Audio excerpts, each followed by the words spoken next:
UPSC aspirants और ख़ास करके सभी को ग्रेट गुड मॉर्निंग। जो भी पॉलिटिकल साइंस और इंटरनेशनल रिलेशन ऐसा कह सकते हैं कि ऑप्शनल सब्जेक्ट में चूज़ करते हैं, चुनते हैं, उनके लिए देखिए यहाँ पे पेपर है 2021 का, 2021 का, ठीक है। UPSC civil services mains examination optional subject PSIR, political science and international relation, इसके बारे में जो है हम लोग मुख्यतः हम आज इस पेपर को एज इट इज रीड करने जा रहे हैं और उसी के माध्यम से हम ये समझने का प्रयास करेंगे कि इस पेपर में प्रश्न कैसे पूछे जाते हैं, किस प्रकार के प्रश्न परीक्षा में, एग्जाम में पूछे जाते हैं यूपीएससी के द्वारा, आयोग के द्वारा। Start clear. देखिए कुछ इंस्ट्रक्शंस दिए गए हैं, ठीक है, कुछ इंस्ट्रक्शंस दिए गए हैं, उसके बारे में हम पहले देख लेते हैं।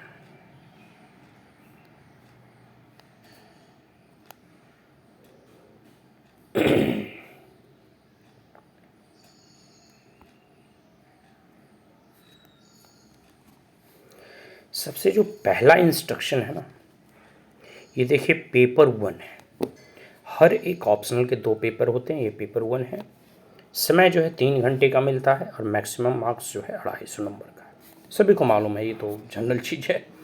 स्पेसिफिक इंस्ट्रक्शन देखिए क्या है, उसमें है कि 8 क्वेश्चन है, ठीक है, 2 सेक्शन में, सेक्शन 1 और सेक्शन 2, जैसा कि आप लोगों को सिलेबस में मिला है। Section A, section B, section, जैसे दोनों पेपर का जो सिलेबस है उसमें भी 2-2 सेक्शन है, तो ठीक उसी प्रकार इसमें भी सेक्शन A1 एंड सेक्शन 2 है, ठीक है।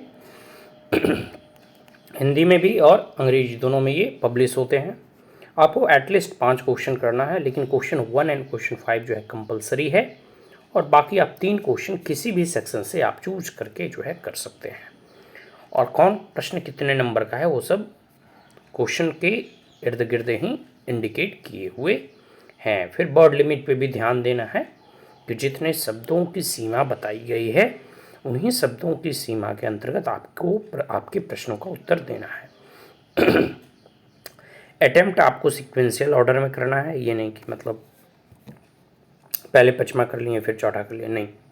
आपको फर्स्ट, सेकंड, थर्ड, फोर्थ की जो गाइडलाइन है उस प्रकार से करने हैं। जो पृष्ठ खाली बच जाए उसे स्टक ऑफ कर दें, ठीक है। चलिए अब हम थोड़ा प्रश्न को देखते हैं, मतलब एक प्रकार से जानने का प्रयास करेंगे क्वेश्चन नंबर 1 से, ठीक है।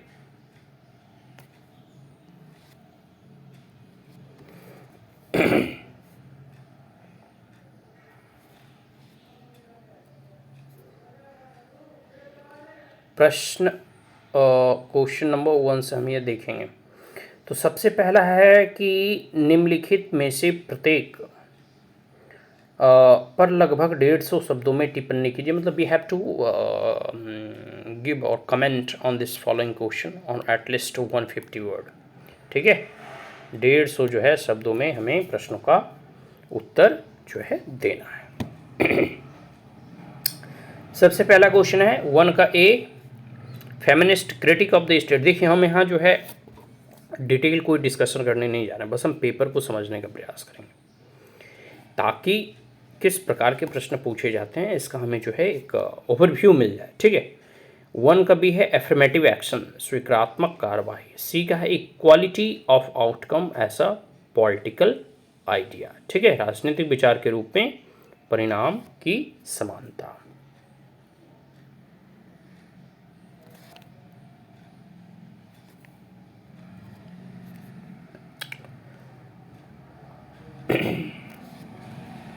अब बात कर लेते हैं थोड़ा क्वेश्चन नंबर डी का, राज्य की वैधता के उपकरण, tools of legitimation of the state. और 1E है J.S. Mill, idea of women suffrage, ठीक है। तो ये आपको क्वेश्चन कह सकते हो नंबर 1 जो है कंप्लीट हो गया। अब क्वेश्चन नंबर 2 का ए देख लो, ठीक है। रॉल्स ने उदारवाद में न्याय के विचार को कैसे समृद्ध किया है? How has Rawls enriched the idea of justice in liberalism. ठीक है, यहाँ रॉल्स आइडिया ऑफ जो है लिबरलिज्म, ठीक है, या लिबरलिज्म की उनके विचार क्या हैं, इस पर मुख्यतः जो है आपको केंद्रीभूत होकर प्रश्नों के उत्तर देने हैं। क्वेश्चन नंबर 2 में और भी कह सकते हैं कि आप इसमें प्रश्न पूछे गए हैं, वो हम सारी चीज़ों को भी हम देखेंगे।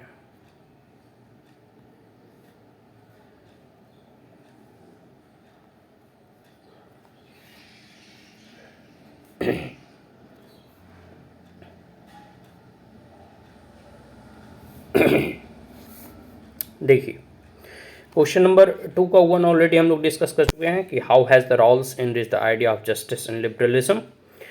क्वेश्चन नंबर 2b है कि राजनीतिक सिद्धांत में व्यवहारवादी उपागम के महत्व का परीक्षण कीजिए, इसका पतन कैसे हुआ।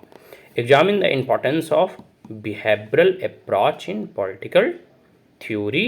ठीक है, बिहेवियरल अप्रोच पे हमें देखो फोकस करना है इन पॉलिटिकल थ्योरी में, बिहेवियरल अप्रोच के महत्व का। ठीक है, and what lead to its decline, आखिर बिहेवियरलिज्म किस कारण की वजह से उसका पतन हुआ, उसका डिक्लाइन हुआ। ठीक है, क्वेश्चन नंबर 2c है, देखिए, क्या मानव अधिकारों की सार्वभौमिकता अवधारणा हो सकती है, अपने तर्क दीजिए। Can there be a universal conception of human right. देखो, जो मानव अधिकार हैं, कह सकते हैं ह्यूमन राइट, उसकी क्या यूनिवर्सल कॉन्सेप्शन हो सकती है, मतलब सार्वभौमिकता की अवधारणा। कहने का मतलब है पूरे विश्व में कुछ ऐसे ह्यूमन राइट्स होने चाहिए जो कि सार्वभौम हो, सभी के लिए बराबर हो, irrespective of the class, country, creed, community, sex, gender, region, religion. ठीक है, गिव योर आर्गूमेंट्स, इस पे आर्गूमेंट आपको देने हैं।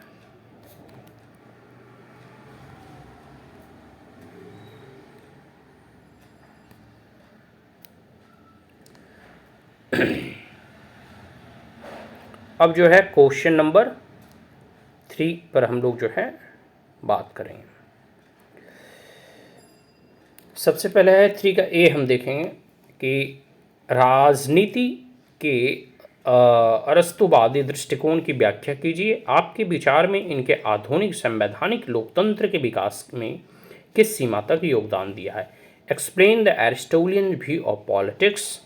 ठीक है, and to what extent do you think it has contributed to the development of modern day constitutional democracies. ठीक है, अरस्तु के विचार जो है, उनका दृष्टिकोण, ठीक है, इस पे हमें कह सकते हो कि अपने उत्तर को केंद्रित करना है, और ख़ास करके इनके जो राजनीतिक विचार है ना, राजनीति पे जो अरस्तु के दृष्टिकोण हैं, उन पे जो है अपना ध्यान देना। ठीक है, और मॉडर्न डे कॉन्स्टिट्यूशनल जो डेमोक्रेसी है, इनके लिए जो है अरस्तु के विचार किस दृष्टिकोण से फ़ायदेमंद हैं, क्या कितना योगदान दिया है अभी मॉडर्न डेमोक्रेसी के डेवलपमेंट में एरिस्टोटल के व्यूज, इस पे भी हमें फोकस करने हैं। ठीक है, क्वेश्चन नंबर देखो 3b है, जब एक राष्ट्र कला और शिक्षा विहीन हो जाता है तब वो निर्धनता को आमंत्रित करता है। सर सैयद अहमद खान। इस कथन के संदर्भ में एक आधुनिक भारत के सुधारक के रूप में सर सैयद अहमद खान की भूमिका का मूल्यांकन कीजिए। यहाँ क्या है कि when a nation become a divide of arts and learning, ठीक है, it invites poverty. Sir Syed Ahmad Khan. कोई भी ऐसा राष्ट्र है, मान लो, जहाँ का कला का पतन हो गया, मतलब आर्ट, क्राफ्ट, डांस, ये सब सारी चीज़ें हैं, नाटक, ड्रामा, और शिक्षा विहीन हो गया, मतलब वहाँ एजुकेशन नाम की कोई चीज़ है ही नहीं। इस परिस्थिति में वह राष्ट्र जो है निर्धन होने लगता है। ये सर सैयद अहमद खान की स्टेटमेंट है, और इसी स्टेटमेंट के लाइट में आपको जो है इनके रोल की व्याख्या करनी है एज अ समाज सुधारक, social reformer in modern India. Start clear, आगे बढ़ते हैं।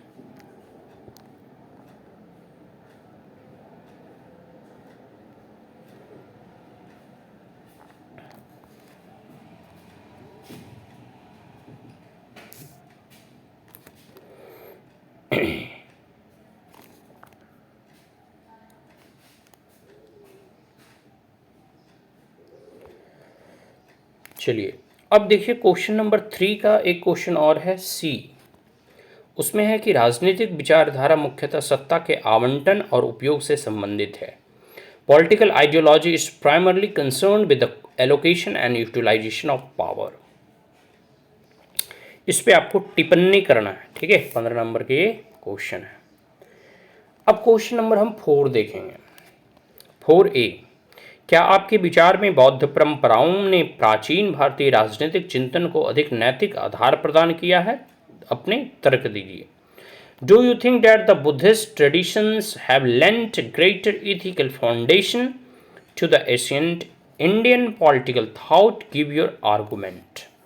ठीक है, यहाँ बुद्धिस्ट ट्रेडिशन की बात की है कि किस प्रकार से इथिकल फाउंडेशन और ख़ास करके प्राचीन भारत में, ठीक है, किस प्रकार से प्राचीन भारत में बुद्धिस्ट का जो फिलॉसफी था वो एक नैतिक मूल्यों को स्थापित करने का प्रयास किया है, या राजनीतिक चिंतन, ठीक है, जो है बौद्ध परंपराओं से किस प्रकार से प्रभावित हुआ, इस पर जो है अपना तर्क दीजिए। आगे है मार्क्स के बारे में। देखिए, मार्क्स के अलगाव की अवधारणा पूंजीवाद की वास्तविकता का एक अनिवार्य भाग है, व्याख्या कीजिए। Marks concept of alienation is an essential part of the reality in capitalism, explain. ये भी 15 नंबर के हैं। ये वाला देखो 20 नंबर का था, 4A। 4B 15 नंबर का, ठीक है। अब हम बात कर लेते हैं सी।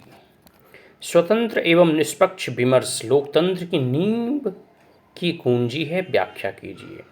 Free and fair deliberation is key to the foundation of democracy, explain.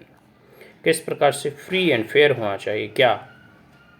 विमर्श, डेलिब्रेशन, डिबेट, डिस्कशन तभी जो है लोकतंत्र मजबूती के साथ खड़ा रहेगा। चलिए, छोटा क्वेश्चन हो गया। सेक्शन बी हम लोग देखेंगे।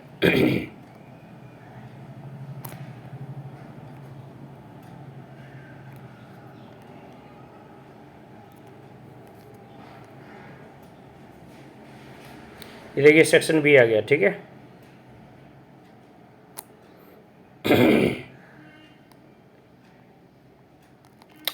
सेक्शन बी का क्वेश्चन नंबर 5, सभी को हमें 150 शब्दों में उत्तर देने हैं। 5 का ए देखिए। Constitution of India is a product of a historical process rich with constitutional antecedents. Bharat का संविधान एक ऐतिहासिक प्रक्रिया का परिणाम है जो संवैधानिक पूर्ववृत्तों से समृद्ध है। टिप्पणी कीजिए, ठीक है। आगे है 5B, संविधान निर्माताओं को भारत में अद्वितीय सामाजिक और सांस्कृतिक विविधता के समक्ष एक समान राष्ट्रीय अस्मिता को स्थापित करने का असाधारण कार्य करना पड़ा। टिप्पणी कीजिए। The constitution maker faced a great task of forming common national identity in the face of unparalleled social and cultural diversity in India, comment. सही बात है भाई, इतनी विविधता को देखते हुए जो है किस प्रकार से भारत के स्वतंत्रता सेनानियों ने और उस वक्त के जो भी कॉन्स्टिट्यूशन मेकर थे उनको कल्चरल डाइवर्सिटी और सोशल डाइवर्सिटी को ध्यान में रखते हुए संविधान का निर्माण करना पड़ा और एक कॉमन कॉन्स्टिट्यूशन बनाने पड़े। आगे है कि क्वेश्चन नंबर सी, भारतीय संविधान को परिभाषित करने वाले मूल सिद्धांतों को उल्लेखित कीजिए। Mention the founding principal that define Indian constitution, ठीक है। क्वेश्चन नंबर डी देखिए। Analyse the Marxist perspective of the nature of Indian national movement. देखो, भारतीय राष्ट्रीय आंदोलन का जो है मार्क्सिस्ट पर्सपेक्टिव यहाँ पूछा है। कई तरह के पर्सपेक्टिव होते हैं ना, लिबरल, मार्क्सिस्ट, फिर कह सकते हो कि नेशनलिस्ट पर्सपेक्टिव, यूरोपियन पर्सपेक्टिव। तो इंडियन नेशनल मूवमेंट के डिफरेंट जो है एंगल से डिफरेंट इतिहासकारों ने, हिस्टोरियंस ने डिफाइन किया है, ठीक है। तो सारे 150 जो है कह सकते हो कि शब्दों में आपको उत्तर जो है देने हैं। एक क्वेश्चन देखिए और है, क्वेश्चन नंबर ई। प्रथम संवैधानिक संशोधन के महत्व को रेखांकित कीजिए। Underline the significance of the first constitutional amendment. ठीक है, जैसे कई एक संवैधानिक संशोधन हुआ, लेकिन पहला जो संवैधानिक संशोधन है उसका महत्व क्या है, सिग्निफिकेंस क्या है, इस पे आपको अपने दृष्टिकोण, सभी प्रश्नों के यहाँ उत्तर 150 शब्दों में देने हैं। ठीक है, और ये कंपलसरी है। क्वेश्चन नंबर 5 था ये।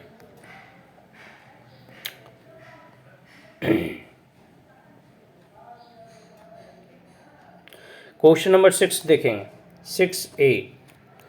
राज्य के नीति निर्देशक, देखो डायरेक्टिव प्रिंसिपल से प्रश्न पूछे हैं, सिद्धांतों के साथ मौलिक अधिकारों के संवैधानिक रूप से सामंजस्य स्थापित करने के लिए संविधान में निरंतर संशोधन और न्यायिक हस्तक्षेप की आवश्यकता पड़ी।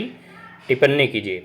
Constitutionally reconciling the fundamental rights and with the directive principle of state policy lead to frequent amendment of the constitution and judicial interventions. सही बात है। कई बार देखोगे कई इंसिडेंट ऐसे आए कि डायरेक्टिव प्रिंसिपल्स को अधिक तरजीह देने के कारण जो है फंडामेंटल राइट को जो है नेग्लेक्ट करना पड़ा। तो इसको लेकर विवाद हुआ, तो लोग सुप्रीम कोर्ट पहुंच गए कि आप फंडामेंटल राइट को कैसे मतलब इस प्रकार से हनन कर सकते हैं। तो फिर जो है कोर्ट इसमें इंटरवीन करती हैं और बहुत सारे जो फिर कॉन्स्टिट्यूशनल अमेंडमेंट भी आते हैं। ठीक है, उस सब कभी जब हम लोग क्वेश्चन को फर्दर डिटेल में डिस्कस करेंगे तो इस पर चर्चा करेंगे। अभी देखिए अल्पमत, क्वेश्चन नंबर 6B। अल्पमत सरकार और गठबंधन सरकार के समय भारत के राष्ट्रपति की भूमिका अधिक महत्वपूर्ण हो जाती है, व्याख्या कीजिए। The role of president of India become more significant during the minority government and a coalition government, explain. जब भी मिलीजुली सरकार होती है या पूर्ण बहुमत में सरकार किसी को सीट किसी पार्टी को नहीं मिलता, उस वक्त प्रेसिडेंट की जो भूमिका होती है वो बढ़ जाती है और अधिक महत्वपूर्ण हो जाती है। 6C देखिए, क्या आपके विचार में महत्वपूर्ण सीमाओं के पश्चात भी पंचायती राज संस्थाओं ने लोकतांत्रिक विकेंद्रीकरण की प्रक्रिया को सुदृढ़ किया है? Do you think despite have the significant limitation of the panchayati raj institution have strengthen the process of democratic decentralisation? Give your views. Yes, मेरा व्यूज तो यस है। चलिए क्वेश्चन नंबर 7A देखिए। भारतीय दलीय व्यवस्था देश की संघीय संरचना, चुनाव प्रणाली एवं सामाजिक विभेदों की जटिल अंतःक्रिया से निरूपित होती है। द इंडियन पार्टी सिस्टम, ठीक है, the Indian party system is shaped by the complex interaction of the country's federal structured electoral system and social cleavages. Explain. ठीक है, इसे एक्सप्लेन कीजिएगा। ये जो है कह सकते हैं 20 नंबर 20 कह सकते हो मार्क्स का ये क्वेश्चन है, क्वेश्चन नंबर 7A। ठीक है, 7A हो गया।